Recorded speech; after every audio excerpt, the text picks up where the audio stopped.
YS Vivekananda Reddy హత్య కేసుకు సంబంధించి సాక్షిలో వచ్చిన కథనంపై టీడీపీ నేత బీటెక్ రవి ఫైర్ అయ్యారు.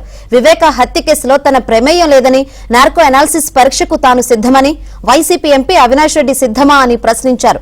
కేసును సీరియస్ గా పట్టించుకుంటే అవినాష్ రెడ్డి బీజేపీలోకి వెళ్తారని ఆరోపించారు. వివేక హత్య కేసులో జగన్ హస్తం ఉందనేది త్వరలో బయటకు వస్తుందన్నారు.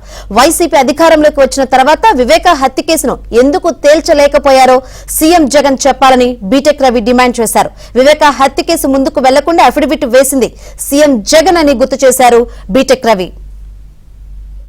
ఇదంతా ఈ రోజు ఇంత ఇదిగా మొత్తం పేపర్లో అంతా ఇంతగా ఇది రాసినారే. అవినాష్ రెడ్డి గారికి సూటిగా ఒకటి అడుగుతాను, ఇప్పటికైనా కూడా నేను నార్కో అనాలిసిస్ పరీక్షకు వచ్చేసి నేను రెడీ.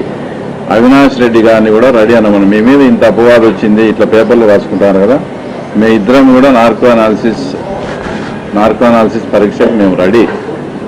అయితే 10 రోజులుగా 15 రోజులుగా ఇదంతా ఎలక్షన్ ముందరనే జరగాల. అది కూడా అంతా కూడా రాష్ట్ర ప్రజలు కూడా చూసే విధంగా లైవ్లో పెట్టుకోమను. మాకు అదేదో మెడిసిన్ కానీ ఏదైనా ఎక్కించి వాళ్ళని ప్రశ్నలు అడగమను. అదంతా రాష్ట్ర ప్రజలకు కూడా తెలిసేట్టుగా లైవ్లోనే చూపించమను. ఎందుకంటే అంతకుముందు కసబ్ అని ఒక తీవ్రవాదిది నార్కో అనాలిసిస్ చేసి భారత ప్రజలందరికీ కూడా అతను ఏం సమాధానాలు చెప్పినారని కూడా అందరికీ వినిపించారు. అట్లా నాది అవినాష్ రెడ్డిది నార్కో అనాలిసిస్ చర్చ చేసుకోమను. నేను ధైర్యంగా చెప్తానా, నేను రెడీ.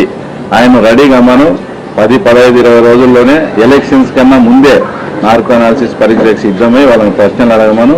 మేము ఆ నార్కో అనాలిసిస్ ఆ మెడిసిన్స్ తీసుకొని సమాధానాలు చెప్తాం.